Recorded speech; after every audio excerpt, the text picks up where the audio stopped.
Sir, maawa na po kayo sa akin. Kailangan ko po ang trabahong ito. May sakit po ang asawa ko. Nag-iipon po ako ng pampagamot niya. Sir, maawa na po kayo. Kung kinakailangan ko pong lumuhod at magmakaawa, gagawin ko. Pakiusap. Buo na ang desisyon ko. Sige na, umalis ka na. Eto ang pera. Siguro naman ay sapat na yan para makapagsimula ka. Wag! Bakit mo siya bibigyan ng pera matapos niya akong pagnasahan at bastusin? Akin na yan.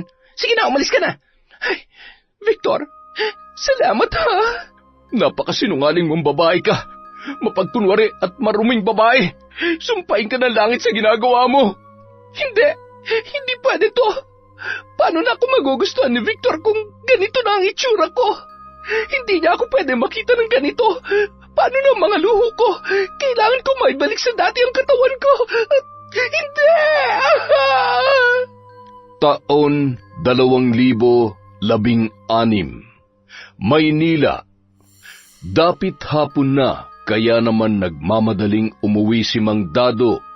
Lakad-takbo niya ng tinatahak ang makipot na daan patungo sa kanilang bahay dahil sa pag-alala para sa kanyang may sakit na asawa na si Aling Tasya. Naiiwan lamang mag-isa ang babae sa bahay dahil pumapasok naman sa eskwela ang kanyang nag-iisang anak na si Mia. Panghapon ang klase ng dalagita kaya madalas ay nauuna pang makauwi ang ama galing sa kanyang trabaho. Sa umaga, naaasikaso pa ni Mia ang kanyang nanay, kaya bago pumasok ang dalaga ay inihahanda niya na ang mga kakailanganin noon para hindi na yon mahirapan pang magkikilos. Tasya, asawa ko, nandito na ako. Kumusta na ang pakiramdam mo? Ayos ka lang ba? Ayos lamang ako, kagaya ng dati. Hindi maganda ang pakiramdam ko pero kaya pa naman. Kakayanin. Para kung nahihilo at hirap pa rin ako makabangon. Mabuti na lang at may nilagang halamang gamot si Mia at medyo naibsan ang pagkahilo ko. Buti at may mga tinanim tayong sambong. Malaking tulong din yun sa akin. Tubong probinsya ang mag-anak at mas pinili nilang manirahan sa nasabing lugar kung saan sila naroon dahil sa pagbabaka sakali na magkaroon sila ng maginhawang buhay. Ngunit tila doble pa ang hirap na kanilang nararanasan dahil mababa lamang ang sahod na kinikita ni Mang Dado bilang janitor sa isang kumpanya. Sapat lamang yun sa pang-araw-araw na pangangailangan ng kanilang pamilya. At sinabayan pa ng pagkakasakit ng kanyang asawa, kaya naman madalas ay kinakapos sila ng pera. Sandali at lulutuin ko lang itong dala kong gulay. Pasensya na, asawa ko ha. Ito lang ang nakayanang bilhin ng pera ko. Nagtira pa kasi ako para sa pambaon ni Mia bukas. Hamot, sa susunod, bibili ako ng karne at ilalaga ko para naman makahigop ka ng sabaw at lumakas na kasi ang katawan mo. Medyo nangangayayat ka na rin eh. Huwag mo akong alalahanin, asawa ko. Kung anong meron ay kakainin ko. Pasensya ka na ha. Kung nagiging pabigat na ako sa inyo, hindi man lamang ako nakakatulong sa mga gastusin natin. Kung hindi sana ako nagpumilit na umalis tayo ng probinsya ay hindi sana tayo maghihirap ng ganito. Ano ka ba? Huwag mo nang sisihin ang sarili mo. Kaya natin to. May awa ang Diyos. Malalampasan natin ang lahat ng problema. Sana lamang ay makalubag-lubag tayo para mapatingnan na kita sa doktor. Umupo si Mang Dado sa tabi ng kanyang asawa at hinimas-himas ang buhok ni Aling Tasya. Hinagkan niya yun sa noo bago siya nagpatuloy sa pagluluto ng kanilang hapunan. Kinabukasan, maagang gumising si Mang Dado para mag-asikaso ng kanilang almusal, habang ang anak naman nilang si Mia ay mahimbing pang natutulog. Bago siya umalis ay ginigising na niya ang dalaga para asikasuhin si Aling Tasya.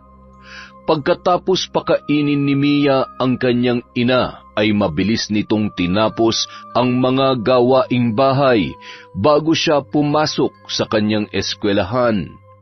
Napakasipag ng dalaga at halos maluhaluhang pinagmamasdan ni Aling Tasya ang kanyang anak. Mia, anak, halika nga dito saglit. Pasensya ka na kung ikaw na ang gumagawa ng mga yan. Kung kaya lang sana ni nanay ay, hayaan mo, pag gumaling na ako, pag-aaral na lamang ang aatupagin mo. Mag-aral ka na mabuti, anak, ha? Ayaw ko nang danasin mo ang hirap na pinagdadaanan namin ng tatay mo kung sakaling magkakaroon ka na ng sarili mong pamilya pagdating ng araw. Gustuhin man namin mabigyan ka ng magandang buhay. Tila hindi na namin kaya. Hindi mapigilan ni Aling Tasya na pumatak ang mga luha habang niyayakap ang anak. Samantala, nagtataka si Mang Dado nang makita niya na may mahabang pila sa labas ng opisina ng kanilang boss. Hindi napigilan ng matanda na makiusyoso at magtanong. Nako, Mang Dado, wala na yung bago. Wala talaga nagtatagal na sekretarya si Sir. Kaya ayan, naghahanap na naman ng bago. Ewan ko ba dyan kay boss? Ay, siguradong sawa na naman kaya, mahirap lang talaga magsalita eh. Napailing-iling na lamang si Mang Dado dahil sa tinuran ng lalaki. Batid nito kung ano ang tinutukoy tungkol sa kanyang boss na si Victor, ngunit hindi niya ugaling makialam dahil mas mahalaga sa kanya ang atupagin lamang ang kanyang trabaho. Batid ng ilang empleyado na matinik ang boss nila pagdating sa mga babae, lalo na kapag maganda at sexy. Halos karamihan sa mga naging sekretarya nito ay napapabalitang nagiging karelasyon niya, bagay na hindi maaaring malaman ng asawa niya dahil kakaiba kung magalit yun. Habang naglalakad si Mang Dado sa kanyang pwesto, ay aksidenteng nagkabangga sila ni Jessie, na noon ay tila nagmamadali. Ano ba? Hindi ka naman tumitingin sa dinaraanan mo. Nagmamadali na nga ang tao, paharang-harang ka pa. Ay, pasensya na, miss. Hindi ko naman sinasadya at tsaka ikaw naman tong... Tatanga-tanga ka kasi. Nakakainis. Tumabi ka nga. Kapag na-late ako sa interview, humanda ka sa akin. Che! Ay, pambihirang babae yun. Siya na nga yung may kasalanan ay siya pa matapang. Napakamot ulo na lamang si Mang Dado dahil sa pagiging maldita ni Jessie. Natitiyak ng lalaki na isa sa mga aplikante ang babae dahil sa hawak nitong envelope papunta sa HR room. Sa kabutihang palad ay nakaabot pa naman yon. Napabuntong hininga muna ang babae bago umupo at pasimpleng tiningnan ang dalawa ring aplikante, sabay ngumisi na animoy batid niyang siya ang mapipili sa kanilang tatlo. Hinagod ng kanyang kamay ang buhok niya para ayusin.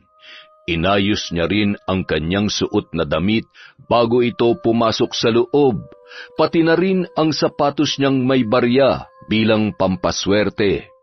Naniniwala kasi si Jessie sa kasabihan na kapag nilagyan ng barya ang sapatos na suot ay mawawala ang nerbiyos na nararamdaman ng isang tao kapag sumalang sa job interview. Hay, kaya ko to. Tiwala ka lang, girl. Paniguradong ikaw ang matatanggap. Samantala, habang papasok pa lamang si Jessie ay napalunok na ng laway si Victor nang makita ang babae. Maganda at sexy kaya hindi maitatanggi na mapapatingin sa kanya ang amo. Sa lahat ng mga aplikante na in-interview ng lalaki, kay Jessie lamang ito nagka-interes. Nakapagtapos naman ng pag-aaral ang babae at may karanasan na rin sa trabahong kanyang pinapasok. kaya hindi na nagdalawang isip si Victor na tanggapin si Jessie.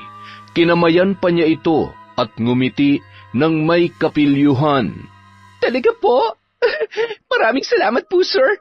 Patutunayan ko po sa inyo na hindi po kayo nagkamali sa pagpili sa akin. Abot langit ang ngiti ni Jessie habang papalabas ng opisina. Habang naglalakad ang babae ay nadaanan nito si Mang Dado na naglilinis. Ikaw na naman?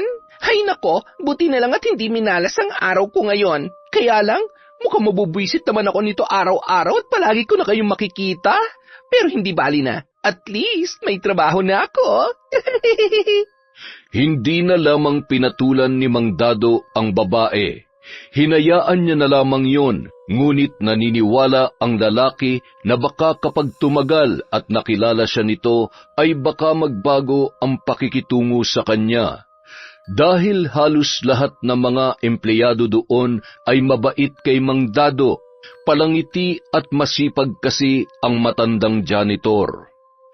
Kinagabihan, hindi makatulog si Jessie sa sobrang tuwa na kanyang nararamdaman. Inihanda na niya ang kanyang susuotin sa pagpasok sa opisina kinabukasan. Hoy girl, matulog ka na at may pasok ka na bukas. Bawal ka malate. Kailangan magpakitang gilas ka para matuwa sa'yo si Sir Victor. Ang pogi niya pa naman kahit medyo may edad na. Ang sarap pumasok kapag araw-araw ka makakakita ng pogi. Hay, loka ka talaga, self. Pag yan nalaman ng boyfriend mo, lagot ka.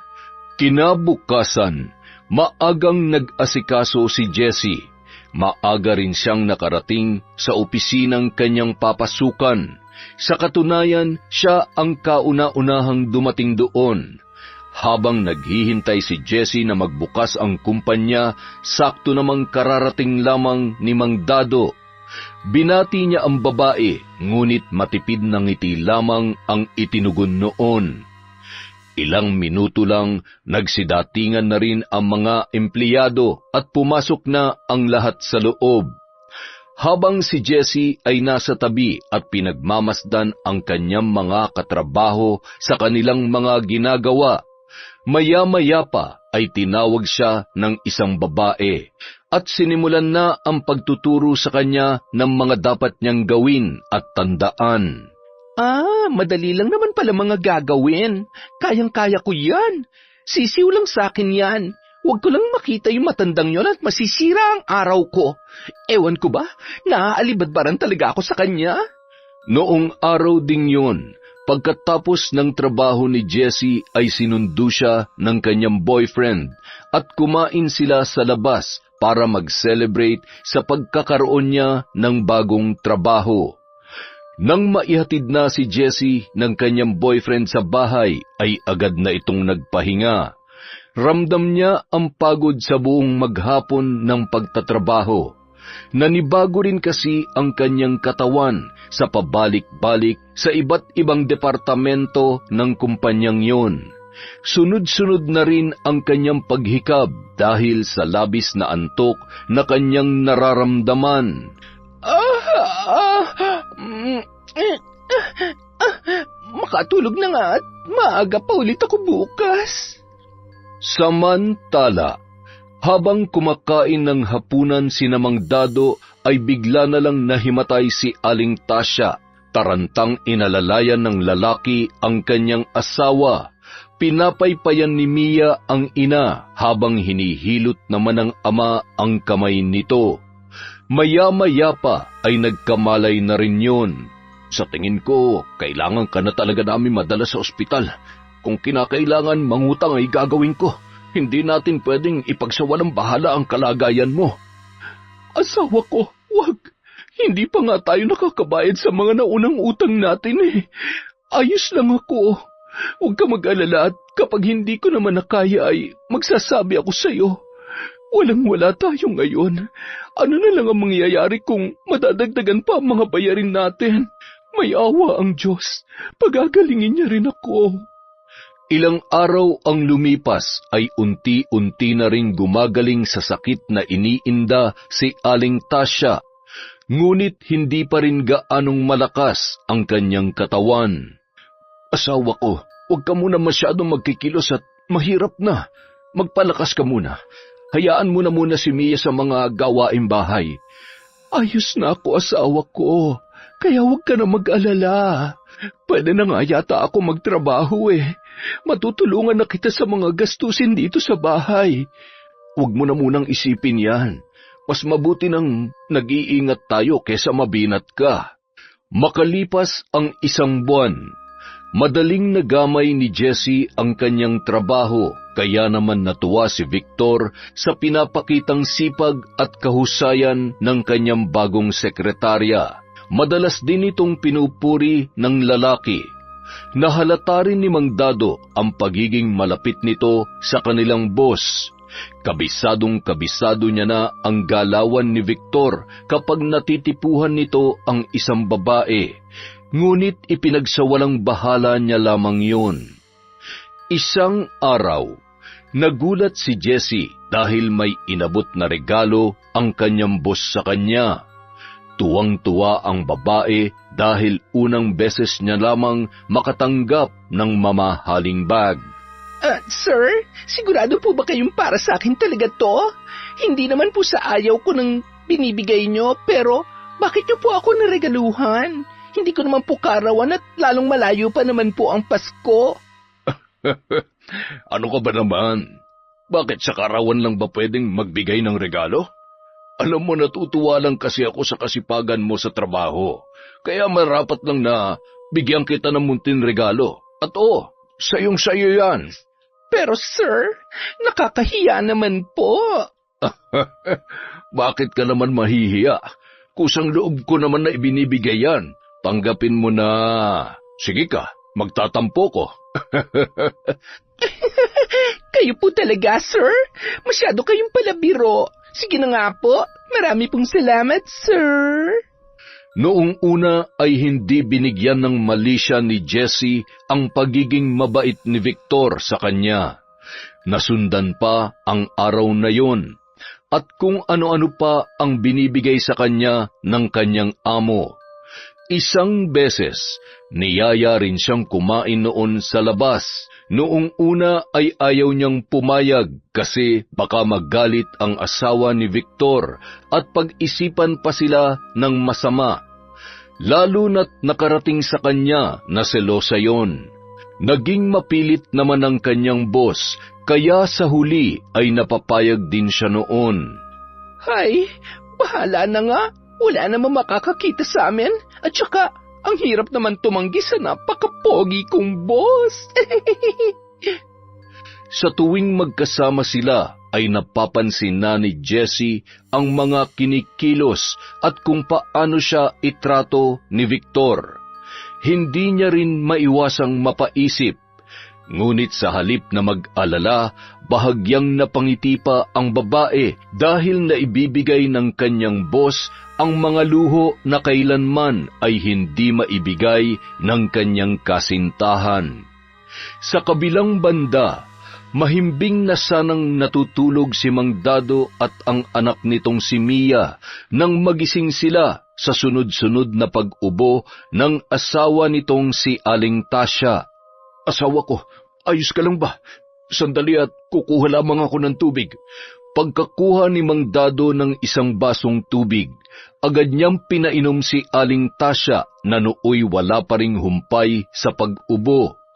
Nang makainom ito ay medyo guminhawa na ang kanyang pakiramdam. Nag-alala naman ang lalaki sa kalagayan ng kanyang asawa. Siguro'y napagod ka na naman kanina. Sabi ko na sa iyo, huwag ka nang tumanggap na nabada at makakasama sa katawan mo. Ayan, inatake ka na naman ng ubo mo.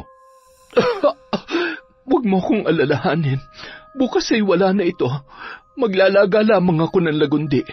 Huwag ka na mag-alala. Sige na, matulog ka na at maaga rin ang pasok mo bukas. Pinipigil ni Aling Tasya ang kanyang ubo dahil sa ayaw na nitong maistorbo ang tulog ng kanyang mag-ama. Lumabas na lamang siya ng kwarto at nagtungo sa kusina para maglaga ng lagundi. Pagkatapos niyang uminom ay naramdaman niya ang pagluwag ng kanyang paghinga at nawala na ang pangangati ng kanyang lalamunan. Kaya't ilang minuto lang ay bumalik na rin siya sa kanyang higaan at nakatulog na ang babae. Nang sumunod na araw, bago mag-uwian, pinapunta ni Victor si Jessie sa kanyang opisina at kagaya ng dati ay may ibinigay na naman ito sa babae. Sakto namang nag-uwian na ang mga empleyado at nagpaiwan naman si Jessie dahil may kailangan pa siyang tapusin. Sir, sobra-sobra naman po ang ginagawa at binibigay niyo sa akin. Ayoko pong isipin na higit pa sa sekretary ang turing niyo sa akin, pero ano po bang ibig sabihin nito? Ang totoo, naguguluhan na rin po ako. Tatapatin na kita, Jessie. Gusto kita. At oo, kahit hindi ko sabihin, alam kong ramdam mo naman ang paghanga at pag-aalaga ko sa iyo. Sir, may boyfriend po ako at kayo po, meron po kayong asawa? Jessie, hindi naman natin ipapaalam.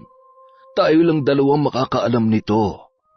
Maganda ka, mabait at maaasahan. Sa tingin ko, unti-unti nang nauhulog ang loob ko sa iyo eh. Alam ko na alam mo kung ano ang ibig kong sabihin. Boss, ano pong... Nagulat si Jessie kay Victor nang hawakan siya nito sa bewang at marahan siyang hinagkan. Nang matauhan ay bigla niyang naitulak yon. Pasensya na po kayo, hindi ko sinasadya. Nabigla lamang po ako. Ayos lang, naiintindihan ko. Ihatid na kita pag-uwi mo. Huwag na po. Susundin po kasi ako ng boyfriend ko. Ganun ba? Sige, mag-iingat kayo. Kung maaari sana, bukas ay ako naman na maghatid sa iyo, Jessie. Kinagabihan, pagka-uwi ng bahay ni Jessie, hindi mawaglit sa kanyang isipan ang mga sinabi ng kanyang amo. Hanggang sa kanyang pagtulog ay yun pa rin ang kanyang nasa isip. Dahil sa maluho ang babae at tuwang-tuwa ito sa tuwing binibigyan siya ng lalaki ng mga mamahaling gamit, ay walang pagdadalawang isip na sasakyan at tatanggapin niya na ang inaalok ng kanyang boss. Isa pa, natatakot rin siya na kapag tinanggihan niya yon ay baka mawalan siya ng trabaho. Ito na ang sagot sa mga dasal ko. Kung papatulan ko si Sir, hindi ko na kailangan magpakapagod sa paulit-ulit na pag-a-apply ng trabaho. At saka, ano naman ang aasahan ko sa boyfriend ko? Mukhang wala naman siyang plano na maghanap ng mas magandang trabaho. Kay tandang Victor, magbubuhay prinsesa ako. Kaya lang, mahal ko yung mokong na yun. Pero, mabubusog ka ba sa pagmamahal, ha, Jessie? Hay, mag-isip ka nga na maayos. Huwag mo sayangin ang oportunidad na lumalapit sa iyo. Kinabukasan, lalong nag-ayos at nagpaganda si Jessie. Bago pumasok sa opisina ni Victor, ay matagal niya munang tinitigan ang sarili sa salamin. Siniguro niya na mas lalong magagandahan sa kanya ang lalaki. Halos lumuwa naman ang mata ni Victor na tinititigan ang magandang hubog ng kanyang katawan. Biglang isinara ni Victor ang pinto ng kanyang opisina at agad na hinila at mahigpit na niyakap si Jessie. Mukhang lalo ka yatang nagpaganda at nagpabango ngayon ah. Hindi naman. Ikaw talaga lagi mo na lang akong pinubola. Boss, tungkol po sa sinabi niyo sa akin kahapon, pumapayag na po ako. Ha? Talaga? Hindi nga. Sobrang saya ko, Jessie. Hinding-hindi mo pagsisisihan ito. Mula nung araw na yon ay madalas nang magpaiwan si Jessie sa opisina. Palaging rason nito ay may tatapusin pa siya sa tuwing niyayaya na siyang umuwi ng kanyang mga katrabaho. Ngunit nakikipaglandian lamang pala yon kay Victor. Hindi rin mapigilan ng kasintahan ng babae na magtampo dahil madalas nang late itong umuwi at wala na silang oras para lumabas. Minsan nauuwi pa sa away ang kanilang pag-uusap. Walang kaalam-alam ang lalaki sa kalokohang ginagawa ng kanyang kasintahan. Samantala, kahit na medyo nahihirapan si Aling Tasya dahil sa mayat-mayang pag-ubo, ay pinilit pa rin nitong tumanggap ng labada sa kagustuhan na makatulong sa kanyang asawa. Nagkataon naman na walang pasok si Mia noon, kaya tinulungan nito ang ina sa paglalaba. Nay, magpahinga na po muna kayo. Ako na lang po ang tatapos nito. Baka mas lalo pang lumala ang ubo ninyo. Huwag na po muna kayo magpakapagod. Magagalit na naman si tatay kapag nalaman niya na tumanggap na naman kayo ng labada. Sige na po, Nay. Ako na po ang bahala dito. Nang makaramdam ng pagkahapo si Aling Tasya, ay nakinig na ito sa kanyang anak. Ipinaubaya niya na lamang sa dalaga ang paglalaba at nagpahinga na. Sakto namang kararating lamang ni Mang Dado at nakita ang itsura ng kanyang asawa na parang hinahabol ang kanyang hininga. Ang tigas naman ng ulo mo, Tasya, eh. Di ba sabi ko na sa'yo huwag ka nang tumanggap ng labada? Sa halip na makatulong ay mas lalo mo lamang pinapalala ang sitwasyon. Paano kung lumala yung sakit mo? Abay, kulang pa yung kikitain mo sa paglalaba. Hayaan mo na ako na lamang ang dumiskarte sa mga gastusin natin. Oo nga, Nay. Ayaw niyo kasi makinig eh. Sinabihan ko na nga po kanina na huwag na maglaba at mapapagod lang siya. Nahihiya daw po siya sa inyo, Tay. Pakiramdam niya daw po, pabigat na siya sa atin. Oh, ayan. Pinagtutulungan niyo na naman ako mag-ama. Sige na, pasensya na. Gusto ko lamang naman na makatulong. Hindi ko naman akalain na... Sino ba naman ang gustong maging pabigat at... Ay... Asawa ko, mas mahalaga sa amin ang anak mong kaligtasan mo. Kaya utang na loob, huwag mo nang pilitin ang sarili mo. Tingnan mo, sa halip na tuluyang kang gumaling ay nagkakasakit ka na naman. Sige na, tumahan ka na. Pasensya na kung nakapagsalita na naman ako ng hindi mo gusto. Nag-aalala lang naman ako sa kalagayan mo. Naaawa rin naman ang mag-asawa sa kanilang anak. Madalas siyang tuksuhin ng kanyang mga kaklase dahil sa kanilang estado sa buhay. Ni hindi man lamang nila mabilhan ng bagong uniforme ang dalaga at maging ang butas na sapatos ay pinagtsatsaga ang suotin ni Mia. Pero kahit ganoon ay nagpapasalamat pa rin ang dalaga at ni minsan ay hindi nagawa noong magreklamo. May awa ang Diyos. Malalampasan din natin ang paghihirap na ito. Balang araw, makakaahon din tayo. Huwag tayo mawala ng pag-asa. Magpahinga na muna kayo. Sige na, ako na ang magluluto ng hapunan natin. Kahit napagod sa trabaho si Mang Dado, ay pinilit niya pa ring makapagluto dahil naawa siya kay Mia. Alam niya na pagod na rin sa paglalaba ang kanyang anak. Kahit nahihirapan sila mag-asawa ay hindi rin nila maitago ang kasiyahan sa kanilang mga muka tuwing nakikita nila kung gaano sila kaswerte sa kanilang anak na si Mia. Isang araw, nang mag-uwian na ang ibang mga empleyado ay agad na sinimulan ni Mang Dado ang paglilinis.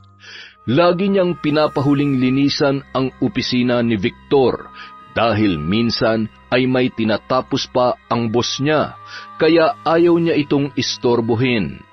Noong mga oras na yon, buong akala ng lalaki ay nakaalis na ang kanyang boss Victor.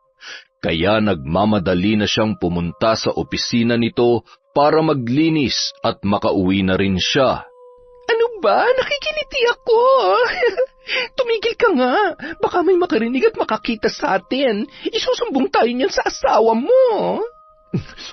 Huwag ka mag-alala. Nagsiuwian ng mga empleyado. Tayo na lang ang nandito. Malaya natin magagawa. Ano man ang gustuhin natin, Jessie. Narinig ni Mang Dado ang mga ungol at halinghing at dahan-dahan niyang binuksan ang pinto para silipin ang loob.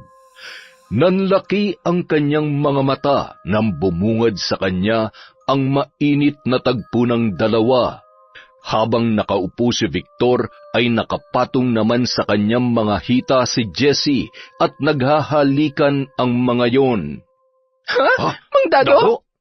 Ay, Sus Mariosep! Naku, pasensya na po, boss. Akala ko ay nakauwi na kayo. Ay, sige po, babalik na lamang po ako mamaya. Sige na, Mang Dado. Maglinis ka na rito. Binabalaan din pala kita na wala sana makakaalam sa kung anong nakita nyo kanina. Nagkakaintindihan ba tayo? Ay, opo.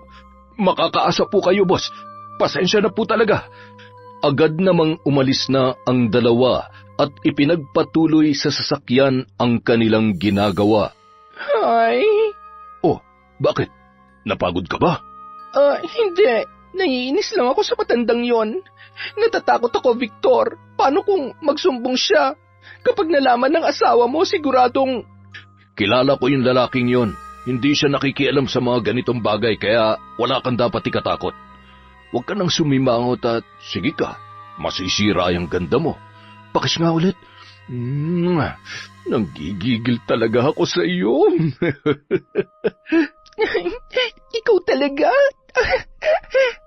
Kinabukasan, habang naglilinis ng banyo si Mang Dado, sakto namang pumunta doon si Jessie para mag-ayos ng sarili bago pumasok sa opisina. Pataray na tinanong ni Jessie ang lalaki nang makita niya na parang kakaiba ang pagtitig nito sa kanya. Bakit ba kung nasan ako ay lagi ka nalang sumusulpot? Sinusundan mo ba ako? Mang Dado, gusto ko lang ipaalala sa inyo na kung ako sa inyo, itikom nyo na lang talaga yung bunganga nyo para naman hindi kayo mawalan ng trabaho. Sana naman nagkakaintindihan tayo. Tsaka, huwag nyo nga akong titigan ng ganyan. Iyo, hindi ko pangarap na pumatol sa gurang na tagalinis ng... Hay, makaalis na nga lang bago tuluyang masirang araw ko. Amang mahabagin, patawarin niyo po ang babaeng ito sa kanyang mga sinasabi. Umiling-iling na lamang si Mang Dado at pinagpatuloy ang paglilinis. Nababatid niya na ang kahihinatnan ng dalaga, ngunit wala siya sa lugar na magsalita ng kahit ano laban sa kanyang amo. Unang-una, iniingatan niya rin ang trabaho na meron siya. Ibang-iba na talaga ang ugali ng mga kabataan ngayon. Kaya nagpapasalamat ako sa Diyos dahil hindi lumaki ng ganyan ang anak kong si Mia. Napakaswerte ko dahil may anak akong mabait, magalang at masipag. Hindi tulad ng ibang... Ay, Sus Mariosep, mapupusok at wala nang kinatatakutan. Makapagkuskus na nga lang ng inidorot nang mabawasan ng linisin ko. Samantala, Bibisita raw si Ma'am sa 1 linggo. Alam nyo na, ayusin yung trabaho nyo't magsuot kayo na maayos na damit. Lalo na yung mga hapit na hapit manamit dyan. Alam nyo naman si Madam, kay Mang Dado lang talaga mabait yun. naiinis na naupo si Jessie sa kanyang mesa nang marinig niya ang usap-usapan ng kanyang mga katrabaho. Bakit naman sa ilang buwan ko na rito ay bigla na lamang dadalaw ang babaeng yon? Kailangan ko makatiyak na hindi magsasalita ang matandang janitor na yon. Dahil kung hindi, malilintikan talaga ako sa asawa ni Victor. Alam ko na. Buti pa, ipatanggal ko na lang kay Victor ang matandang yun dito. At nang sa ganon, wala na kaming problemahin pa ni Victor. Tama. Hay, ang talino mo talaga, Jessie. Nung araw ding yun, masinsinang kinausap ni Jessie si Victor sa opisina nito. Pero matagal na nagtatrabaho sa akin si Mang Dado. Kawawa naman yung tao kung tatanggalin ko sa trabaho. Kung ganon, sino mas pipiliin mo sa amin? Ako na nagpapaligaya at sinusunod lahat ng gusto mo? O yung pabigat na matandang yon? Sige ka, matanggal ako sa trabaho dahil sa kanya. Narinig ko kanina na malapit daw ang loob ng asawa mo sa Dado na yon. Pero kung kaya mong mawala ako sa'yo... At hindi na muling matikman ang matamis kong halik. Sige ka, ikaw ang bahala. Dahil sa paglalambing ni Jessie kay Victor ay napapayag ito sa plano ng babae. Pinag-usapan nila ang planong gagawin kung papaano paaalisin si Mang Dado. Maya-maya, ipinatawag ni Victor ang matanda sa kanyang opisina. Nabigla si Mang Dado nang madatnan niyang umiiyak si Jessie sa harapan ni Victor. Binastos niya ako kanina. Siguro iniisip niya, pati siya ay papatulan ko. Natatakot ako sa kanya, Victor, boss. Mabuti na lang, nalaban ako. Kung hindi, baka nagawa niya ng masama niyang binabalak sa akin. Ha? Ano? Sir, hindi po totoo ang sinasabi niya. Hindi ko siya binastos. Ni hindi nga kita nakita o nakasalubong kanina. Bakit ka nagsisinungaling? Huwag mo namang gawin sa akin to. Sumunod naman ako sa pakiusap niyo sa akin at wala po akong pakialam kahit ano pa mang namamagitan sa inyong dalawa, sir. Huwag na kayong magpaliwanag, Mang Dado. Tingnan niyo kung anong ginawa ninyo. Natrauma si Jessie sa nangyari. Hindi ako makapaniwala na magagawa mo yun. Hindi ko ito pwedeng palampasin. Baka mamaya hindi lang si Jessie ang mabiktima mo. Pero sir, kilala niyo po ako. Hindi ko po talaga magagawa ang binibintang ni Jessie. Malinis po ang konsensya ko at hindi ako ganyang klaseng tao. Yun na nga sa tagal mo na dito sa kumpanya ko, akala ko kilala na kita. Pero hindi pa pala. Pasensya na, ngunit wala na akong magagawa kundi tanggalin ka sa trabaho. Kailangan kong protektahan ang mga empleyado ko, lalo na mga babae. Sir, maawa naman po kayo sa akin. Kailangan ko po ang trabahong ito. May sakit po ang asawa ko. Nag-iipon po ako ng pampagamot niya. Sir, maawa na po kayo. Kung kinakailangan ko pong lumuhod at magmakaawa, gagawin ko. Pakiusap. Buo ng desisyon ko, Mang Dado. Sige na, umalis ka na. Heto ang pera, siguro naman sapat na yan para makapagsimula ka. Wag! Bakit mo siya bibigyan ng pera matapos niya akong pagnasaan at bastusin? Akin na yan. Sige na, umalis ka na. Victor, salamat ha. Napakasinungaling mong babae ka. Mapagkunwari at maruming babae. Sumpain ka ng langit sa ginagawa mo. Hindi mapigilang pumatak ang mga luha ni Mang Dado habang papalabas ng opisina. Parang gumuho ang kanyang mundo dahil sa nangyari. Pinuproblema niya kung saan na siya maghahanap ng panibagong mapapasukan. Samantala, ang galing ko talagang umarte. Pang best actress ang level. Mabuti naman na tukumbinsi kita, Victor. Ang lakas talaga ng karisma ko. Dahil kung hindi umalis dito yung matandang yon, matatapos ang maliligayang araw mo. Ang sarap na ng buhay ko ngayon. Ayaw ko nang may sagabal pa sa plano ko at mga gusto kong mangyari. Nakaramdam ng awa si Victor, ngunit sa unang pagkakataon ay mukhang totoo na ang nararamdaman niyang pagmamahal sa babae. Ibang-iba kasi yun sa lahat ng mga nakilala niya at maging sa lahat ng kanyang mga naging sekretarya. Samantala, wala sa sariling naglalakad si Mang Dado papauwi sa kanilang bahay. Nang mga oras ding yun ay pauwi na rin si Mia galing sa eskwelahan. Maaga silang pinauwi dahil sumama ang pakiramdam ng kanyang guro. Paulit-ulit na tinatawag ng dalaga ang kanyang ama, ngunit parang hindi siya naririnig noon. Patakbong hinabol ni Mia si Mang Dado. Kahit anong tawag niya ay hindi pa rin siya nililingon ng kanyang ama. Humihingal na ang dalaga nang maabutan niya si Mang Dado. Tay, kanina ko pa po kayo tinatawag. Hindi niyo po ba ako naririnig? Oh, Mia anak, ikaw pala. Bakit ang aga mong umuwi? Wala ka na bang pasok? Pasensya na at hindi kita narinig.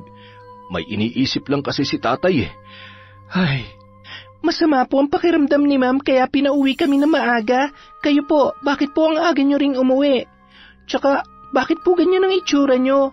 Umiyak po ba kayo? Bakit po namumugtoy ang mga mata niyo, tay? May problema po ba? May nang-away po ba sa inyo sa trabaho? Nasaktan po ba kayo, tay? Tay, sagutin niyo po ang tanong ko. Kumalma ka anak. Huwag kang mag-alala at magagawan ko naman ng paraan ng problemang pinagdaraanan ko. Tumigil muna saglit ang mag-ama at naupo sa may gilid ng daan. Doon ikinuwento ni Mang Dado sa anak na si Mia ang mga nangyari. Ayaw niya sanang ipaalam sa kanyang anak ang pagkatanggal niya sa trabaho, ngunit hindi niya na mapigilan na maglabas ng sama ng loob. Kaya minabuti niya na nasabihin na lang ito at nang mabawasan ang bigat na kanyang nararamdaman ng mga oras na yon. Ginawa po nila yon? Akala ko pa naman mabait yung boss ninyo, pero bakit ganun na lang niya kayo tinanggal? Hindi man lang nila kayo pinakinggan, at yung Jessie na yon, ang sama ng ugali niya. Gusto ko siyang sabunutan at sampalin. Sinungaling siya, Tay. Maling-mali yung ginawa niya. Gusto ko siyang tirisin na parang garapata. Hayaan mo na, anak. Diyos na ang bahala sa kanila. Alam nang nasa itaas ang katotohanan. Ang inaalala ko lang ngayon ay kung paano na ang plano nating pagpapagamot sa nanay mo ngayong wala na akong trabaho. Ay, sabi ko naman po sa inyo, Tay, titigil na lang ako sa pag-aaral eh. Maghahanap na lang po ako ng trabaho. Hindi pwede, anak. Ilang beses ka nang tumigil sa pag-aaral. Paano ka pa makakatapos niyan? Mas lalo lang tayong mahihirapan kapag hindi ka nakapagtapos. Mas maigi nang may pinag-aralan ka para may makuha kang maayos na trabaho. Ako na ang bahala. Kaya ito ni tatay. Bukas na bukas din ay maghahanap ako ng malilipatan. Huwag na po kayo malungkot, Tay. Sana nga po ay makahanap kayo agad ng trabaho. At sana tubuan din ng konsensya ang babaeng yon. Wala siyang awa. Pati na rin ang boss nyo. Niyakap na lamang ni Mang Dado ang anak at nagpatuloy sila sa paglalakad. Ang iniisip ngayon ni Mang Dado ay kung papaano niya sasabihin sa kanyang asawa ang nangyari. Ayaw niya yung mag-alala dahil mas makakasama lamang yon sa kalagayan ng kanyang asawa. Ngunit hindi niya naman yon maitatago kay Aling Tasya. Nang makarating ng bahay ang mag-ama, nagulat si Aling Tasya at magkasamang umuwi sina Mia at Mang Dado. Oh, bakit ganyan ang itsura nyo? Parang Biyernes Santo yung mga mukha ninyo. Ano nangyari? Teka, ngayon lang yata kayo nagkasabay na umuwi ah. Mas pinili na lang muna ni Mang Dado na wag sabihin sa asawa ang mga nangyari nung araw na yon. Inasikaso na lamang ng lalaki ang kanilang hapunan. Pilit namang kinukulit ni Aling Tasya ang anak kung ano ang nangyari sa kanyang tatay at napakatahimik noon. Naninibago ang babae sa kanyang asawa dahil hindi niya ito makausap ng maayos. Mia, ano ba nangyari sa tatay mo? Bakit ang tahimik niya? Kinakausap ko pero parang iniiwasan niya ako. Magsabi nga kayo ng totoo, ano ba talaga nangyari? May problema ba ang tatay mo? Sandali lang po, may titingnan lang po ako sa kwarto, Nay. Abat, ano ba nangyayari sa mga ito? Ay nako! Nakiramdam na lamang si Aling Tasya sa kanyang mag-ama. Batid niya na may hindi sinasabi ang mga yon. Kinabukasan, maagang nagising si Aling Tasya, ngunit ipinagtataka nito kung bakit hindi pa nag-aasikaso si Mang Dado sa pagpasok sa kanyang trabaho. Kaya muli niya na namang tinanong yun. Napansin din ng babae na napakalalim ng iniisip ng kanyang asawa habang humihigop ng kape. Dado, sabihin mo nga sa akin, may problema ka ba sa trabaho? Bakit parang wala ka yatang planong pumasok? Nasisante ka ba? Kapag hindi mo sinagot ang tanong ko, pupunta ako sa... Oo na, ito na, sasabihin ko na. Pambihira ka naman talaga, oo. Ayaw ko lang naman kasi na mag-alala ka. Ayaw niyo ako mag-alala eh. Halos hindi na ako makatulog sa kakaisip kung anong sinisikreto niyo sa akin. Ang totoo, nasisante ako dahil sa bagong sekretarya ni boss. Pinagbintangan ako na binastos ko daw siya. Hindi ko nga nakita ang anino ng babae na yung kahapon. Gumawa lang siya ng kwento dahil siguradong iniisip niya na ipagkakalat ko ang nakita kong kalokohan nila ni boss sa opisina. Sa tingin ko ay pinagkaisahan nila ako. Hindi ko lubos maisip na magagawa sa akin to ni Victor pagkatapos ng matagal ko ng pagsiserbisyo sa kanyang kumpanya. Ay, buwisit na babaeng yun. Kabago-bago ang lakas ng loob. Isa rin yung boss mo na saksakan ng kakatihan sa mga babae. Hayaan mo sila. Darating din ang karma nila. Lalabas at lalabas din ang katotohanan. Mahuli nawa sila ng asawa ng Victor na yon. Kaya lamang, paano na tayo ngayon? Paano ng pag-aaral ng anak natin? Pinakalma ni Mang Dado ang kanyang asawa. Mabuti na lamang at nakinig naman ang babae. Narinig ni Mia ang pag-aalala ng kanyang mga magulang. Nagpumilit naman ito na tumigil na sa pag-aaral at magtatrabaho, ngunit hindi sumang-ayon ang ama nito. Makalipas ang isang araw, sinubukan ni Mang Dado na maghanap ng trabaho, ngunit wala siyang mapasukan. Halos wala nang tumatanggap sa kanya dahil may kaedaran na rin siya. Sinubukan naman ulit ni Aling Tasya na maglabada sa tulong ng kanilang anak na si Mia. Wala nang nagawa pa si Mang Dado kundi hayaan na lamang ang kanyang asawa kesa naman magutom sila. Tumutulong na lang din siya upang mas mapadali ang paglalaba ng kanyang mag-ina. Tasya, asawa ko, tama na yan.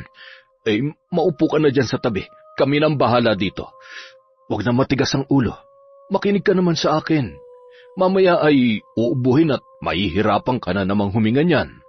Samantala, masayang-masaya naman si Jessie sa tuwing pumapasok sa opisina dahil hindi niya na nakikita ang muka ng janitor na si Mang Dado.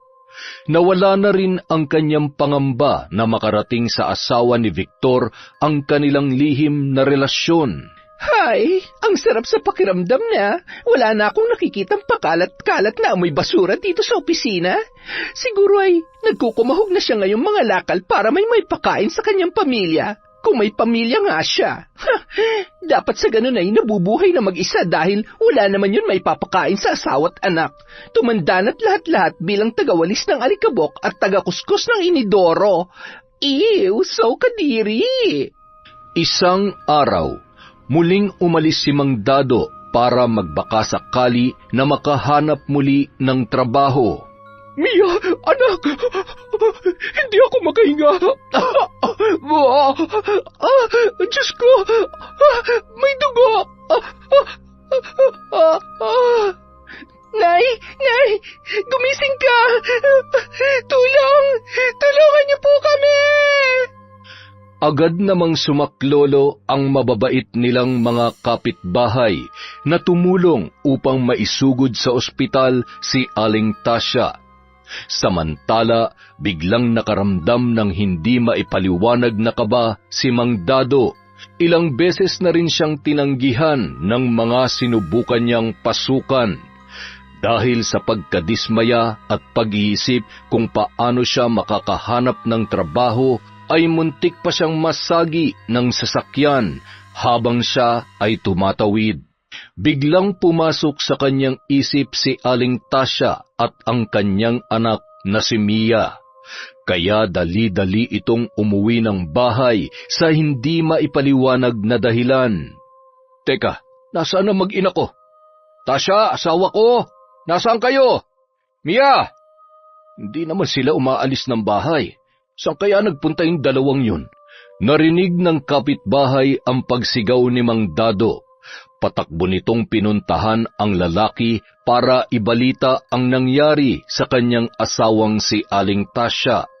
Humihingal pa ito habang binibigkas ang mga salita. Mang Dado, may masama po nangyari sa asawa ninyo. Isinugod po siya sa ospital. Puntahan niyo na po. Halina po kayo. Iangkas ko na lamang po kayo sa motor. Tarantang tinungo ni Mang Dado ang ospital sa tulong ng kanilang butihing kapitbahay kung saan dinala ang kanyang asawa. Nadatnan ng lalaki ang anak na si Mia na umiiyak habang nakahiga sa kama ang babae at wala pa ring malay. Nang makita ng dalaga ang ama ay agad niya itong niyakap at humagulgol ng iyak. Anak, ano nangyari sa nanay mo? Kumusta ang lagay niya? Nahimatay po siya kanina at sumuka po siya ng dugo, tay. Anong gagawin natin? Saan tayo kukuha ng pera? Anong sabi ng doktor? Bakit hanggang ngayon hindi pa nagigising ang nanay mo? Posible raw ho na may cancer na sa baga si nanay. Hindi pa tumatalab yung gamot na itinurok sa kanya. Kapag hindi daw naagapan ang sakit niya, baka bumigay ang katawan niya at hindi niya nakayanin. Ayaw ko pong mawala si nanay, Tay. Halo-halo na ang nararamdaman ni Mang Dado nung mga oras na yon. Hindi niya na alam kung saan siya kukuha ng pera na pampagamot para sa kanyang asawa. Hindi niya naman maaaring pabayaan si Aling Tasya. Maraming gagawing test sa asawa niya at mahaba-habang gamutan ang kailangan. Kaya matatagalan bago mailabas sa ospital si Aling Tasya. Kailangan nila maghanda ng malaking pera.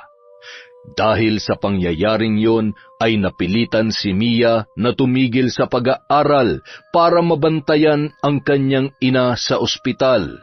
Mia, anak, ikaw na muna ang bahala sa nanay mo.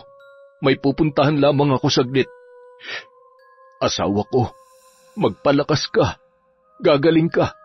Magagamot ng doktor ang sakit mo. Huwag ka mag-alala sa gastusin dito sa ospital, ha? Mahal na mahal kita. Hindi naman mapigilang mag-alala ni Aling Tasya para sa kanyang asawa. Hindi nito alam kung saan kukuha ng malaking halaga si Mang Dado. Dado, ilabas niyo na lamang ako dito sa ospital. Maayos ng pakiramdam ko. Malaki pang babayaran natin kapag tumagal pa ako dito. Hindi pwede, mahal ko. Kahit magkano pa magastos natin. Ang mahalaga'y gumaling ka. Ang pera, pwede yung makuha kahit saan. Basta, gagawa ako ng paraan. Kahit na ano gagawin ko para lamang makakuha tayo ng pambayad dito.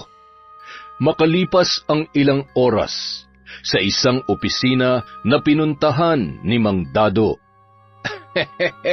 Nagpapatawa ka ba, tanda? Ikaw mag-a-apply ng trabaho? Nako, magsasayang lang ako ng oras sa'yo. Ano naman ang magagawa mo sa liit ng katawan mo? Isang ihip lang ng hangin matutumba ka na. Kailangan dito yung malalakas. Ay nako, buti pa umalis ka na. Naaalibadbaran ako sa'yo. Unti-unti nang nawawalan ng pag-asa si Mang Dado. Tumulong man ang kanilang mga kapitbahay na nag-aabot ng maliliit na halaga na makakadagdag sa kanilang gastusin, ay kulang na kulang pa rin. Makalipas ang mahigit 1 linggo, hindi pa rin nakakalabas ng ospital si Aling Tasya at mas lalong nadadagdagan ang kanilang bayarin. Lalo din lumalala ang kanyang kalagayan. Nagpaalam si Mang Dado na uuwi muna sa bahay at makalipas ang maghapon ay hindi pa rin yon bumabalik ng ospital. Kaya nag-aalala na si Mia para sa kanyang ama. Minabuti nitong umuwi muna ng bahay at tingnan ng ama habang naroon ang isa sa mga kaibigan ng kanyang nanay. Laking panlulumo niya nang madatnan ang kanyang ama na hawak ang kutsilyo at umiiyak. Tila ba nawawala na yun sa kanyang sarili para pagtangkaang tapusin ang kanyang buhay. Tay, anong ginagawa niyo? Kung nahihirapan na kayo sa sitwasyon natin, hindi yan ang solusyon. Hindi po ba kayo naaawa sa amin ni nanay? Paano na lang kung iiwan niyo kami? Tatay, may sakit si nanay. Kapag nawala ka, anong gagawin ko sa inyo? Paano ko kayo ipapalibing, ha? Iiwan niyo ba talaga kami sa ganitong kalagayan? Patawarin mo ko, anak, kung naging mahina ako at makasarili. Nasa kagustuhan kong takasan ang problema natin. Hindi ko nainisip na mas lalo ko lamang pinabibigat ang sitwasyon. Patawarin niyo ako, anak. Gulong-gulo na ang utak ko. Wala akong kwentang ama at asawa.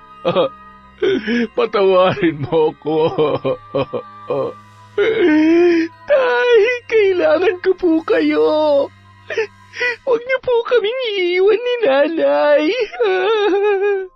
Labis na awa ang naramdaman ni Mia sa naging epekto ng mga nangyari sa kanyang ama. Sa sobrang galit nito sa mga taong naging dahilan ng pagkawala sa trabaho ng kanyang ama, sumagi sa kanyang isip ang itim na karunungan na minsan na ring itinuro sa kanya ni Aling Tasya. Ito na ang pagkakataon. Sabi ni Inay, gagamitin ko lamang ito kapag kailangan na. Kailangan ko kayong turuan ng leksyon. Lalo-lalo ka na, ambisyosang babae ka. Hinapak mo lahat, makuha mo lamang ang gusto mo.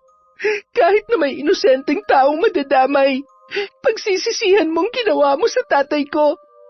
Magbabayad kayo. Tandaan niyo yan. Kinaumagahan, nang maging maayos na ang pakiramdam ni Mang Dado, pumunta na siya sa ospital para palitan sa pagbabantay ang kanyang anak na si Mia. Ang dalaga naman ang umuwi sa kanilang bahay para makapaligo at makapagpalit ng damit. Nang araw ding yun, sinamantala ni Mia na gawin ang pambabarang sa mga taong nagkasala sa kanyang ama gamit ang larawan na kanyang napili mula sa social media account ni na Jessie at Victor. Ngayon humanda kayo. Matitikman niyo ang galit ng anak ng kinawawa niyong janitor. Ipapalansap ko sa inyo ang bunga ng mga kasalanang ginawa niyo. Sariling kaligayahan niyo lang ang iniisip niyo. Hindi na kayo naawa sa taong nagsusumikap para sa kanyang pamilya. Hindi niyo may tatago ang baho at kataksilan niyo. Nagtungo si Mia sa kwarto ng kanyang mga magulang at binuksan ang kabinet kung saan itinago ng kanyang ina ang aklat ng karunungan. Ngayong kumpleto ng mga kailangan ko, maaari ko nang simulan ng ritual. Napakaamo ng mga mukha ninyo. Akala mo kung sinong mga mababait, mga walang puso. Kung gaano kaamo ang pagmumukha nyo, kabaligtaran ng ugali ninyo. Lasapin niyo ang parusang nararapat sa mga taong maitim ang buti at buhay pa'y nasusunog ng mga kaluluwa sa impyerno. Agad nang sinimulan ni Mia ang orasyon. Kumuha ang dalaga ng isang garapon, 3 itim na maliliit na kandila. Sa likod ng larawan ni na Jessie at Victor, sinulat niya ang buong pangalan ng dalawa at isinulat din niya ang kasalanang ginawa nito sa kanyang ama. Nilagay niya sa loob ng garapon ang 3 kandila at sinindihan. Inilagay niya rin ang litrato ng dalawa at unti-unti yung sinunog. Habang nasusunog ang mga litrato ay unti-unti ring nauupos ang mga kandila.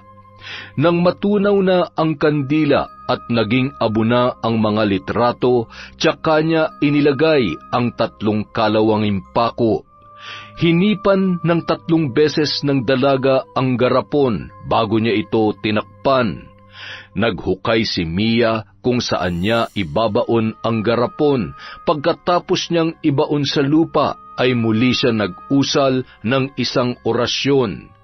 Sa isang iglap, biglang dumilim ang paligid at sunod-sunod ang pagguhit sa kalangitan ng nagngangalit na mga kidlat. Bumuhos ang malakas na ulan at masayang nilalasap ng dalaga ang bawat patak na bumubuhos sa kanyang muka. Samantala, Asawa ko, hindi pa ba dumarating yung anak mo? hindi pa. Baka nakatulog yun. Bakit? May ipag-uutos ka ba? Ako na lang ang gagawa. Hayaan na muna natin si Mia para makapagpahinga muna siya sa bahay. Wala naman. Bigla lamang akong kinabahan. Pakiramdam ko may nangyayari na hindi maganda. Hindi ko maipaliwanag pero palagay ko ay may ginagawang kakaiba si Mia sa mga oras na ito. Ramdam ni Aling Tasya kapag may gumagalaw ng aklat ng karunungan. Bakas sa muka ng dalaga ang galit habang kinukwento nito sa ina ang nangyari kay Mang Dado kahapon. Sa tono ng boses ng anak ay parang nais nitong maghiganti. Siguro naman ay hindi niya gagawin yan. Masyado mabait ang anak natin at alam niya naman na hindi magandang maghiganti.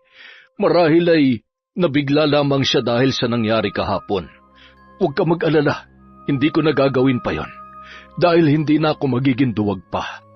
Alam kong may dahilan ng Diyos kung bakit kailangan nating dumaan sa ganitong uri ng pagsubok.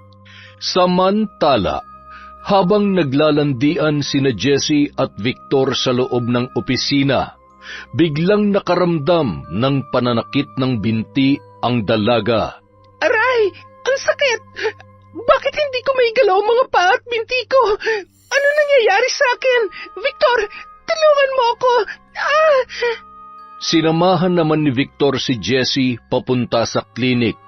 Kinarga niya pa yun kaya nagkatinginan ang ilang mga empleyado at palihim na napapangisi.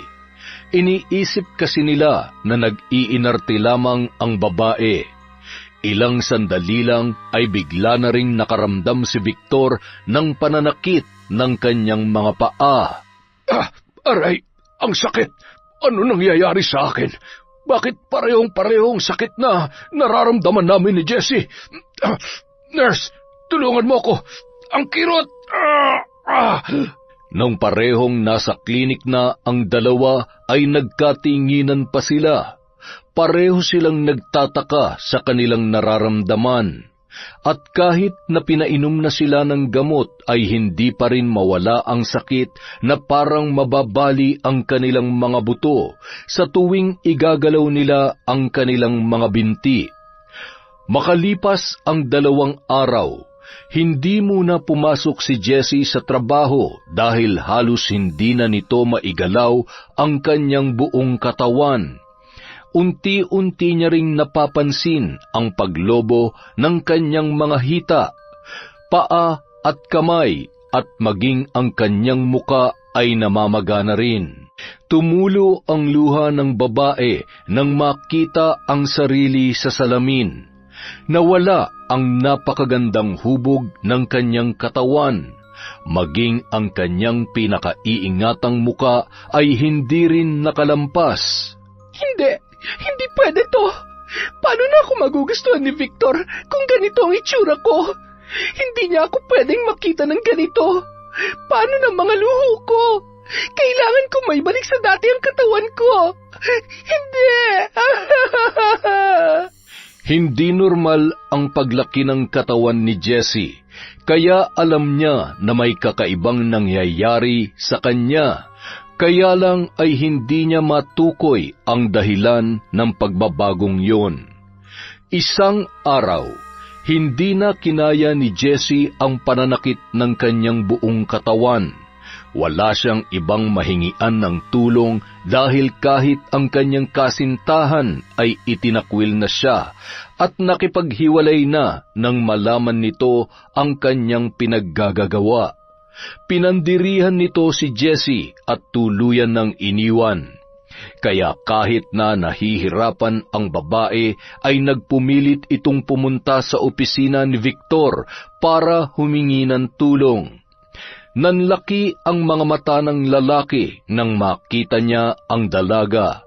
Maging ang kanyang mga katrabaho ay nagulat at muntik nang hindi makilala si Jessie. Jessie? Ikaw ba yan?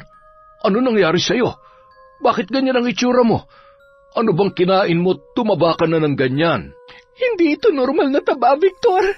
May kakaibang nangyayari sa akin. Ngunit hindi ko alam kung ano at bakit. Tulungan mo ako. Hirap na ako. Pareho lamang tayo. Gabi-gabi palagi akong nananaginip na masama. At sa tuwing magigising ako, nahihirapan akong maigalaw ang mga paa ko. Pero ilang sandali lang nawawala naman. Pabalik-balik at hindi ko maintindihan. Hindi sinasadyang marinig ng katrabaho ni Jessie ang pinag-uusapan ng dalawa nang sakto itong pumasok sa opisina ni Victor at may papipirmahan sa kanyang amo. Mawalang galang na po sa inyo, sir. Hindi naman po sa nakikialam ako. Narinig ko po kasi ang pinag-uusapan ninyo ni Jessie. Hindi po kaya binabarang kayo? Ayon sa aking narinig ay hindi normal ang mga nangyayari sa inyo. Taga-Sikihor po kasi ako kaya alam ko po ang mga ganyang kababalaghan. Barang? Totoo ba yan? At sino naman ang pwedeng gumawa nito sa amin? At ano naman ang kanyang dahilan para gawin ito? Ay, hindi ko rin po alam.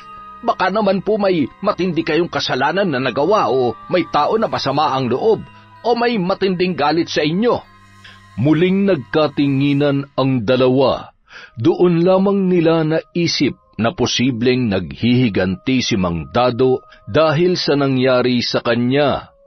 Samantala, nang makarating sa ospital si Mia ay agad na kinumpronta ni Aling Tasya ang kanyang anak.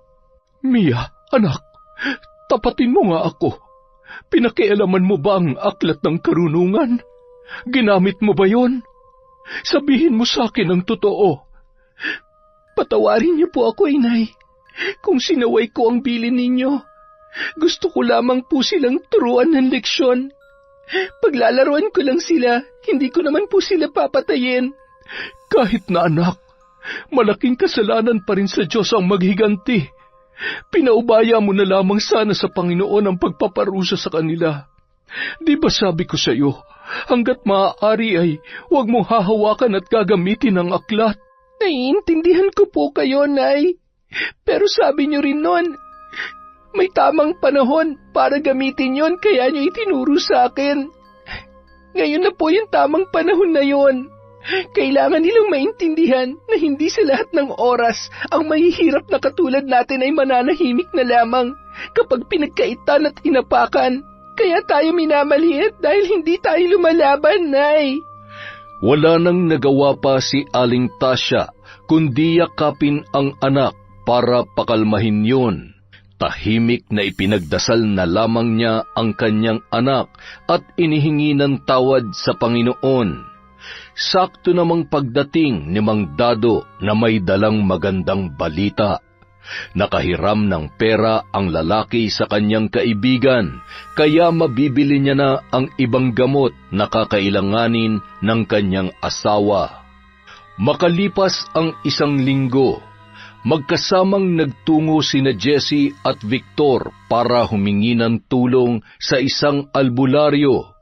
Walang kaalam-alam ang asawa ng lalaki dahil kasalukuyang nasa ibang bansa yun nung mga panahong yun. Sa tulong ng koneksyon ng lalaki, hindi sila nahirapang makahanap ng manggagamot. Gusto lamang kayong turuan ng leksyon ng may gawa nito sa inyo. Ano man ang naging kasalanan niyo sa taong ito, dapat na ninyong ituwid. Dapat rin kayong humingi ng tawad para mapawalang bisa ang sumpa na ikinabit sa inyong mga katawan. May ideya ba kayo kung sino ang taong ito? Opo, alam namin kung sino may gawa nito sa amin. Hindi ko naaalamin kung ano nagawa niyong kasalanan sa kanya. Kapatawaran ang susi sa lahat ng ito. Nababatid ko na hindi naman sukdulan ng galit sa puso ng taong ito. Gusto lang talaga niyang bigyan kayo ng leksyon at mapagtanto ninyo ang inyong nagawang kasalanan. Gamit ang 1 medalyon, nag-usal ng panalangin ang matandang manggagamot. Tinusok niya ng karayom sa katawan si Jessie. Nanlaki ang mga mata ng babae nang makita na walang humpay ang pagbulwak ng tubig at pag-agos nito mula sa kanyang katawan. Ilang sandali lang, unti-unti na yung nanumbalik sa normal. Samantala, si Victor naman ay dahan-dahang hinihilot ng matanda ang kanyang mga binti. Hindi ko masisiguro na hindi nababalik ang sumpa sa inyong katawan. Hanggat hindi binabawi ng mambabarang ang sumpa, ay paulit-ulit lamang ang mangyayari at posibleng mas lumala pa. Kaya wag na kayo mag-aksaya ng panahon. Puntahan niyo na siya at humingi na kayo ng tawad. Kagaya ng sinabi ng manggagamot, bago umuwi ang dalawa ay dumiretso sila sa bahay ni Mang Dado para humingi ng kapatawaran. Pagkarating nila roon ay wala silang nadatnan. Nalaman nila sa isang kapitbahay ni Mang Dado na nasa ospital ang mag-anak, kaya naman wala na silang inaksayang panahon at agad na nagtungo sa nasabing ospital. Nagulat sina Mang Dado nang makita nila ang dalawa. Sir Victor? Jesse? Anong ginagawa niyo dito? Ang lakas din ng loob ninyo na magpakita pa sa ama ko. Hindi niyo alam kung anong hirap ang binigay niyo sa tatay ko. Lalong-lalo ka na malanding babae. Muntikan ng kitlin ng tatay ko ang kanyang buhay dahil sa inyo. Patawarin mo ako sa nagawa ko sa tatay mo. Mang Dado, pinagsisisihan ko na po ang ginawa ko sa inyo. Natakot lamang po ako kasi... Dado, humihingi ako ng kapatawaran sa inyo. Napakalaki ng nagawa naming kasalanan. Taus-puso akong humihingi ng tawad. Mia, patawarin mo kami. Nakikiusap ako na bawiin mo na ang sumpa sa amin. Alam na namin na ikaw ang bumabarang sa amin. Pangako, magbabago na ako. Itatama ko na ang mga pagkakamali ko. Lumuhod pa sina Victor at Jessie kina Mia at Mang Dado habang paulit-ulit na humihingi ng tawad. Nakita naman ni Mang Dado na sinsero sila sa kanilang mga sinasabi. Dahil sa taglay na kabaitan ng lalaki, hindi na siya nagdalawang isip at pinatawad na ang kanyang boss, maging ang sekretarya nito. Mia, anak, patawarin mo na rin sila. Bawiin mo na ang barang na ikinabit mo sa kanilang katawan. Nagsisisi naman na sila at nangako na magbabago. Sige na anak, ako nang nakikiusap sa iyo. Hindi tay, hindi po yun ganun kadali. Kailangan pa nilang pagbayaran ng mga ginawa nila sa inyo. Kulang pang lahat ng yon. Sinasabi lamang nila na nagsisisi na sila at magbabago pero hindi naman nila yung gagawin. Huwag po kayong maniwala sa kanila. Tingnan niyo ang mga mata nilang punong-puno ng kasinungalingan. Mga mapagkunwari. Lumabas ng silid si Mia at hinabol naman ito ni Mang Dado para kausapin. Umiiyak pa ang dalaga sa sobrang galit na nararamdaman. Dahil ganoon na lamang kadaling pinatawad ng kanyang ama ang dalawa. Pinaliwanag ni Mang Dado sa anak ang paghingi ng tawad ni na Victor at Jessie. Hindi tumigil ang lalaki hanggang sa nakumbinsi na nito ang kanyang anak na bigyan ng puwang ang kanyang puso na magpatawad para sa ikatatahimik ng lahat. Tumango-tango na lamang ang dalaga bilang pagsang-ayon sa mga sinabi ng kanyang ama. Babawiin ko na ang sumpa. Basta tuparin niyo ang inyong mga pangako. Sana hindi na maulit ang lahat ng ito. At baka hindi na ako makapagpigil. Baka sa susunod tuluyan ko na kayo. Kung may nangyari masama sa tatay ko, kahit lumuha pa kayo ng dugo, hindi ko kayo mapapatawad. Hindi nyo alam kung gaano naapektuhan ang pamilya namin dahil sa ginawa nyo. Lalo ka na, Jessie. At itong tandaan mo, walang sikreto na hindi nabubunyag, kaya kahit sinisante nyo si tatay, sisingaw pa rin ang marumi nyong sikreto. Sige na, makakalis na kayo. Maraming salamat, Mia. Pangako, hindi na mauulit. Natuto na kami at sa ngayon ay itatama na namin ang aming mga pagkakamali. Dado, maraming salamat ulit. Bakas ang tuwa at pag-asa sa mukha ni na Jessie at Victor.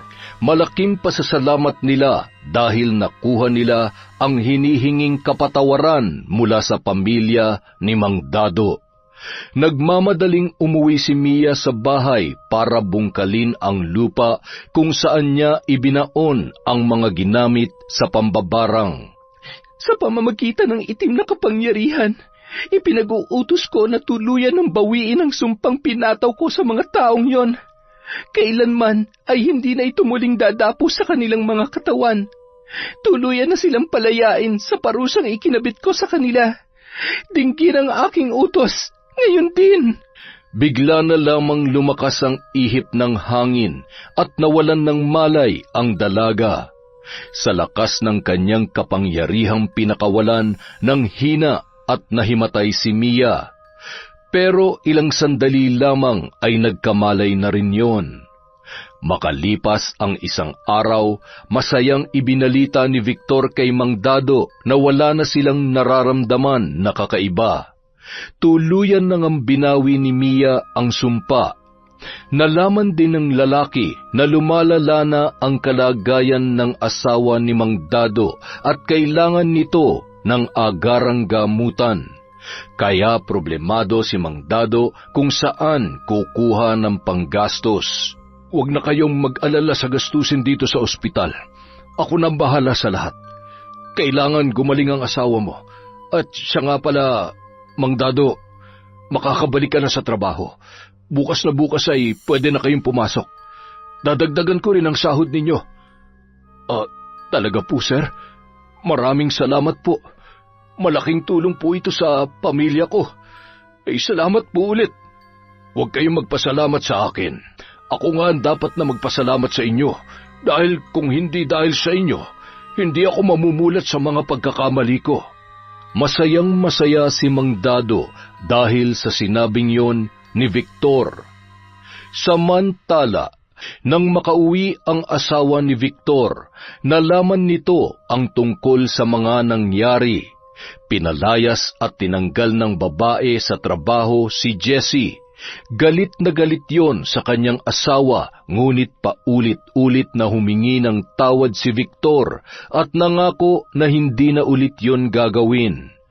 Dahil sa pagmamahal ay muli niyang pinatawad at binigyan ng pagkakataon ang kanyang asawa. Isang araw. Jessie, anong ginagawa mo dito? Mang Dado, naparito po ako para ibigay itong kaunting tulong sa inyo. Sana po kahit papano makabayad ako sa pagkakamali ko. Pinagbili ni Jessie ang kanyang mga mamahaling gamit na ibinigay ni Victor at ang nalikom niyang pera ay buong binigay ng babae kay Mang Dado bilang tulong sa pagpapagamot ng asawa nito na si Aling Tasya. Sa una ay ayaw sanang tanggapin ng lalaki dahil wala ng trabaho ang babae, kaya mas kailangan nito ng pera. Ngunit dahil mapilit si Jessie at para na lang sa ikapapanatag ng loob at konsensya nito, ay taus-puso yung tinanggap at pinagpasalamat ni Mang Dado. Pero, paano ka ngayon? San ka napupunta? Magsisimula po ako ng panibagong buhay. May konting ipon pa naman po ako at saka maghahanap po ako ng panibagong trabaho. Pagsisikapan ko na po ang lahat ng bagay na gugustuhin ko. Hindi ko na iaasa sa madaling paraan. Natuto na po ako at muli po akong nagpapasalamat sa inyo, Mang Dado. Abay, natutuwa naman ako dahil namulat ka na sa katotohanan. Hindi masama ang mangarap ng marangyang buhay. Kailangan mo lang pagsikapan at pagtrabahuhan yon. Masaya ako para sa iyo, Jessie. Naway magtagumpay ka sa panibagong mundong iyong tatahakin. Makalipas ang isang linggo, nang mailipat na si Aling Tasya sa pribadong ospital at maoperahan, ay unti-unti na itong gumagaling. Nakauwi na rin ang mag-anak sa kanilang bahay. Salamat naman po, Nay, at nakalabas na kayo sa ospital. Dininig ng Diyos ang aking panalangin. Sa kabila ng pagkakasala ko sa Kanya, hindi niya pa rin tayo pinabayaan. Napakabuti po talaga ng Panginoon. Walang imposible basta buo ang paniniwala at pananalig mo sa Kanya. Oo, anak. Kailanman ay hindi niya tayo iniwan. Kaya nga matagal ko nang tinalikuran ang pambabarang. Matagal na akong nagbalik loob sa Kanya dahil alam kong siya lamang ang mas higit na makapangyarihan. Kaya labis ako nagsisisi na minsan kong itinuro yun sa iyo. Kaya nung nalaman ko na ginamit mo ang itim ng karunungan, hindi na wala sa puso ko ang pangamba at mag-alala para sa iyo. Huwag niyo na pong sisihin ang sarili niyo, Nay. Ang mahalaga po, lahat tayo'y natuto sa mga pagkakamali natin. Mahal pa rin tayo ng Diyos, higit pa sa pagmamahal natin sa Kanya. Basta, magpalakas na po kayo at mangako kayo sa akin na hindi na ulit kayo magkakasakit. Makalipas ang ilang sandali, Dumating si Mang Dado, bitbit ang mga gamit na kinuha niya mula sa tricycle na kanilang sinakyan pa uwi. Ay nako, tama na nga ang dramahan niyo mag-ina. Tulungan mo nga ako dito anak sa mga dala ko. Si tatay talaga kahit kailan panira. Namiss ko lang pong lambingin ng sobra si nanay. Mahigpit na nagyakapan ang tatlo at hindi na napigilang pumatak ang kanilang mga luha dahil sa labis na tuwa na sa kabila ng kanilang kinaharap na hamon ng buhay ay sama-sama nilang napagtagumpayan ang lahat ng yon. Makalipas ang 6 na taon, sa tulong ng binigay na scholarship ng kumpanyang pinagtatrabahuhan ni Mang Dado, ay nakapagtapos na ng kolehiyo bilang isang nurse si Mia. Mamimiss ka namin, Dado. Alam mo naman na malapit kayo sa lahat ng empleyado dito. Hindi namin makakalimutan ang kabaitan nyo, lalo na ng misis ko. Matutuwa siya kapag nalaman niyang ganap ng nurse si Mia. Imbitahan nyo rin kami kapag blessing na ng bahay nyo, ha? Oo naman ho. Sigurado ho yun. At saka, ngayong aalis na ako ay wag na kayong babalik sa dati ninyong kalokohan at ay nako, mahirap na po yun. Ay nako, malabo na mangyari yun. Kinalimutan ko na ang bahaging yan ng buhay ko. Nako, hindi na ako makakahanap ng kasing bait at kasing ganda ng misis ko. Isa pa, alam nyo naman kung paano magalit yun. Ay siya, uuwi na ako. Dadaan pa ako sa palengke. Dadaanan ko mag-ina ko. Namili kasi sila ngayon. Ay sige, mag-iingat kayo sa inyong pag-uwi.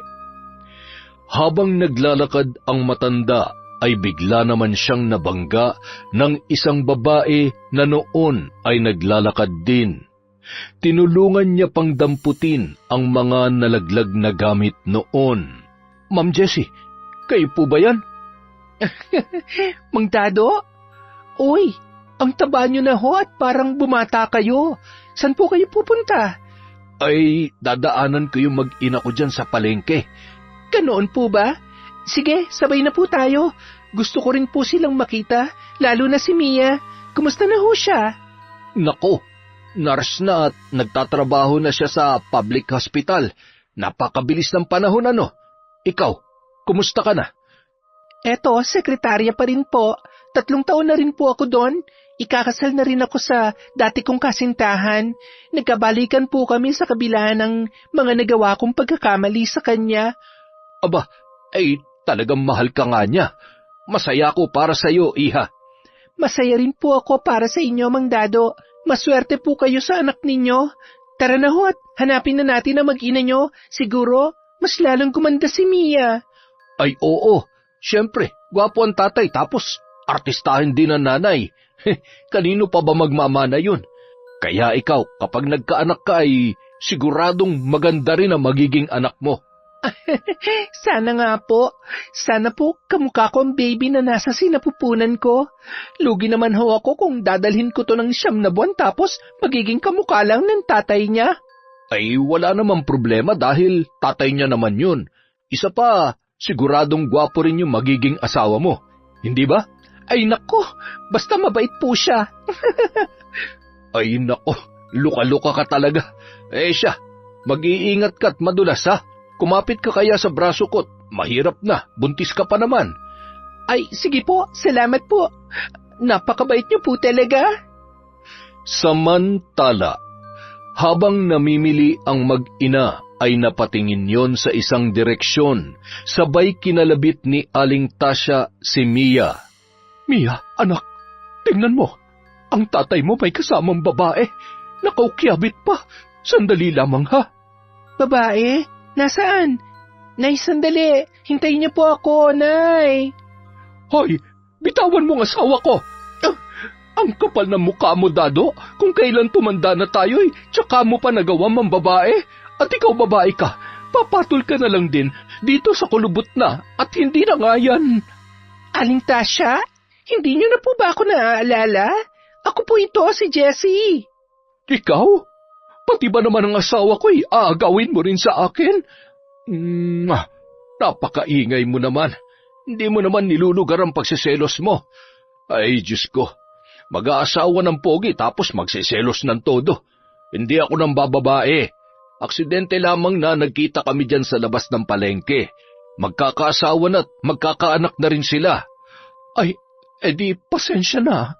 Malay ko ba nakakapit yan sa braso mo Ako naman na nag-alok dahil madulas ang semento. Ikaw talaga, oo. Ate Jessie, pasensya na ho. Sige po, mauna na po kami. Ako na pong bahala sa dalawang ito. Mia, congrats ha. Ang galing-galing mo. Nakaka-proud ka. Salamat ulit at pasensya na sa mga nangyari noon ha. Kalimutan na natin yon. Sige po, ingat po kayo. Halina nga kayong dalawa. Pambihira naman talaga, oo, nakakahiya kaya. Pinagtitinginan na kayo ng mga tao. Nanay naman kasi sugod ng sugod Ewan ko nga ba dyan sa nanay mo? Para namang walang tiwala sa akin. Hoy, bati na tayo. Halikan kita ulit yan, sige ka. Huwag mo muna nga akong kausapin. Ay, halika na anak. Umuwi na tayo't hindi ko na kaya ang init. Nay, hindi naman po gaanong mainit Hindi ko na kaya ang init ng ulo ko. Tara na, tama na muna yan. Bukas na lang ulit tayo mamimili. Nak, mabuti pa, ibalik mo na yung isang bote ng toyo. Bakit po? Meron pa po ba sa bahay? Mukhang meron naman ang nanay mo Abat, talagang pinapainit mo ang ulo ko ha? Asawa ko naman. Sorry na. I love you. Anak, habang tumatagal lalo yatang gumaganda itong nanay mo. Maigi pa pakasalan ko na lang kaya ulit. Talaga? Pakakasalan mo ko ulit? May pambili ka ba ng singsing? Meron ka bang panggastos? Hay, tara na nga, umuwi na tayo. Sa bahay na lang natin pag-usapan yan. Maawa naman po kayo sa walang jowa.